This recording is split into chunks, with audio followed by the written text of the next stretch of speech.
Undoubtedly వచ్చే ఎన్నికల్లో Congress versus బీఆర్ఎస్సే ఉంటుంది. సరే ఎవరిని గెలిపిస్తారనేది ఆ రిజల్ట్ రోజు మనకు తెలుస్తది. కానీ బీఆర్ఎస్‌కి టీఆర్ఎస్ వల్ల ఏదైతే తెలంగాణ రక్షణ సేన కవిత రూపంలో వచ్చినటువంటి ఒక పార్టీ ఏదైతే ఉందో, అది కొంత ఇంపాక్ట్ క్రియేట్ చేస్తదనే వాదన ఉంది జనాల్లో. ఇది ఎఫెక్ట్‌ని చూపించదా మీకు పార్టీ వైపుకి? అంటే నేను భవిష్యవాణి చెప్పను గానీ, హ్మ్. మీరు రాసి పెట్టుకోండి. హ్మ్. రేపెప్పుడు తెలంగాణలో ఎన్నికలు జరిగినా, హ్మ్. ఇంక వేరే పార్టీ వైపు కన్నెత్తి కూడా చూడరు. ఇంకొకళ్ళ గురించి ఆలోచించరు ఎక్సెప్ట్ బీఆర్ఎస్. కేసీఆర్ ముఖ్యమంత్రి కావాలన్న ఏకైక లక్ష్యంతోని రేపు నేను పోటీ చేసినా మల్ల యాదవ్ ముఖ్యం కాదు. మల్ల యాదవ్ మాకేముందా, కేసీఆర్ ముఖ్యమంత్రి కావాలంటే కారు గుర్తు కోటేయాలనే భావన ఈ తెలంగాణలో వస్తుంది. కానీ కవిత గారు అందులో బీఆర్ఎస్ పార్టీలో చాలా కాలం పనిచేశారు. పెద్ద ఎత్తున పార్టీ కోసం కూడా కష్టపడ్డారు. ఆమె అంత సీరియస్‌గా బయటకు వచ్చేసి చాలా అలిగేషన్స్ హరీష్ రావు మీద, కేటీఆర్ మీద చాలా పెద్ద ఎత్తున విమర్శించారు కదా! ఆ ప్రభావం జనాల్లో ఉంటదేమో ఓటేసే సమయంలో. తెలంగాణ ప్రజలు చాలా ఆలోచన పరులు, విజ్ఞులు. హ్మ్. కవిత గారి నిర్ణయాలు సరైనయా కావా, హ్మ్.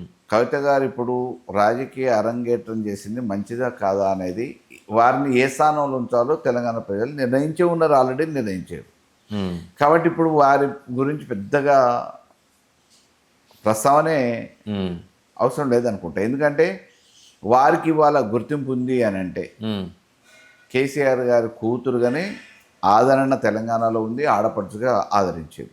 హ్మ్. ఎప్పుడైతే కేసీఆర్ గారిని కాదనుకున్నారో వారిని పెద్ద పట్టించుకునే పరిస్థితి కూడా ఈరోజు అవపడట్లేదు. అంటే ఏ సెంటిమెంట్‌తో అయితే పార్టీ పుట్టిందో టీఆర్ఎస్ అనే పేరుతో, అది కాస్త దేశ ప్రయోజనాల కోసం బీఆర్ఎస్‌గా మారింది.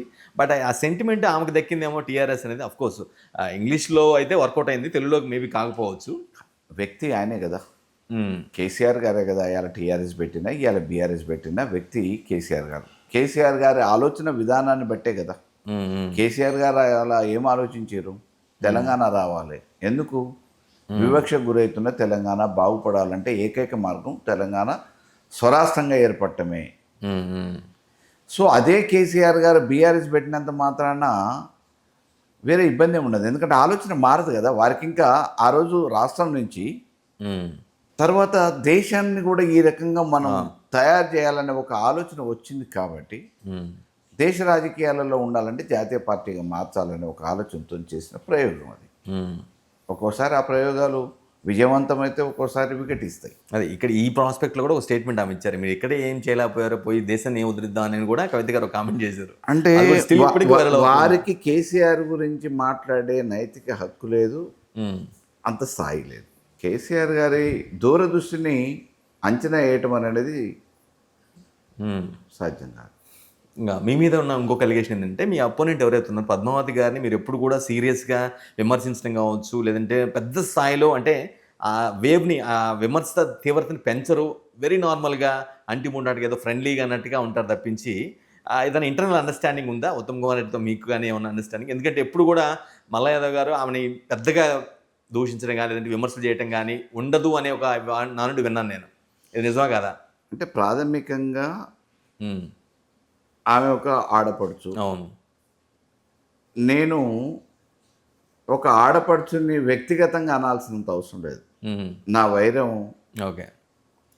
వారి వ్యక్తిగా వారితో కాదు. హ్మ్. రాజకీయంగా, సిద్ధాంతపరంగా హ్మ్. సమస్యల గురించి. హ్మ్. వారు చేస్తున్న పరిపాలన తీరు బాలేదు, వారు అవలంబిస్తున్న విధానాలు బాగలేవు కాబట్టి వాటి మీద నేను హ్మ్. విమర్శిస్తా, నిలదీస్తా, పోరాటం చేస్తా. వ్యక్తిగా వారితోని వాళ్ళ వ్యక్తిగతంతో నాకెందుకు అసలు అవసరం ఏమున్నది?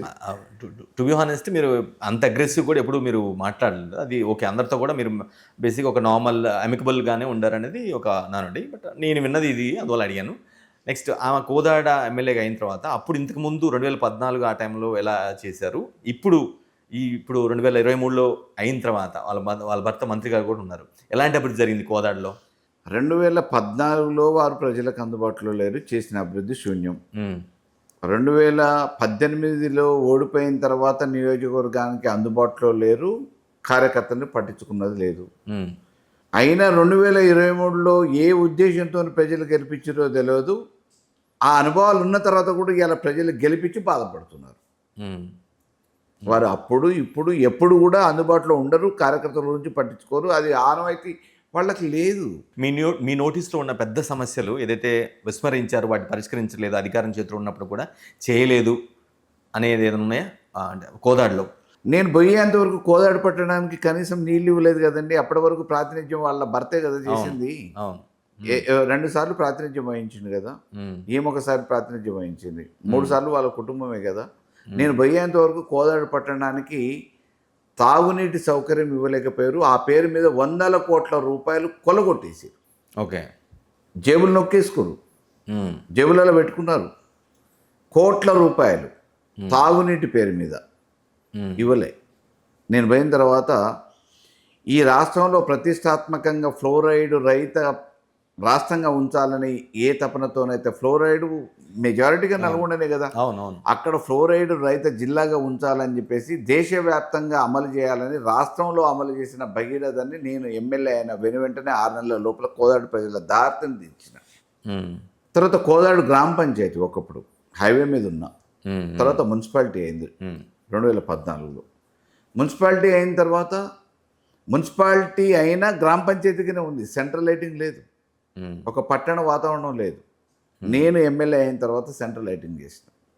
ఉమ్, అప్పటికి ఆల్రెడీ శాంక్షన్. ఓకే. బీఆర్ఎస్ ప్రభుత్వం, అప్పుడున్న టీఆర్ఎస్ ప్రభుత్వం శాంక్షన్, ఓకే. కానీ అమలుకు నోచుకోలే. నేను పోయిన తర్వాత టెండర్ కాల్ ఫర్ చేపించేసి మొదలుపెట్టించిన, మినీ ట్యాంక్ బండ్ చేసిన.